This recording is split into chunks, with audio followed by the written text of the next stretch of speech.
Les adaptations de comédies musicales anglo-saxons ont décidément le vent en poupe en France. On a vu passer par exemple Le Roi Lion, Mamma Mia ou encore Hairspray. Et maintenant, c'est place à Frankenstein Junior. Laissez-moi sortir, sortez-moi de là! Bon sang, mais laissez-moi sortir! Quel est l'esprit de ce Frankenstein Junior? Alors en fait, c'est toujours dans la lignée de l'hommage au cinéma des années 30. D'accord. On garde vraiment ce côté rétro, ce côté aussi un peu expressionniste du jeu aussi, c'est un hommage à ce cinéma-là. Et puis, eh bien, tous les décalages, puisque c'est quand même à mourir de rire, c'est très très drôle, sans arrêt. Je dirais que c'est un humour qui est assez proche, disons par exemple, de OSS 117. Au départ, Frankenstein Junior est un film de Mel Brooks sorti en 1975. Le film a ensuite été adapté en comédie musicale. Le spectacle a été joué 500 fois à Broadway entre 2007 et 2009.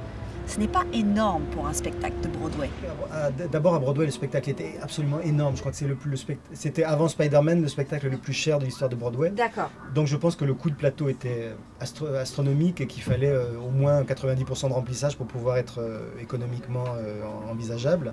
Voilà, je vous fais les présentations. Donc voici Frankenstein Junior. Son grand-père est décédé, donc il est obligé de partir en Transylvanie pour régler quelques petites affaires. Et là-bas, il va se faire rattraper par la folie de sa famille avec l'aide de Igor. Et ensemble, ils vont créer donc cette magnifique créature à partir de cadavres. Et je pars par là parce que j'ai un tout petit peu peur. Regardez-moi ce visage juvénile. Regardez-moi ce beau sourire. Et que dire de cette force incroyable? Alors si vous aimez Mel Brooks et la comédie musicale, c'est rendez-vous au théâtre Déjazet à Paris. Sinon je vous laisse parce que j'ai un date avec Francky. Come on!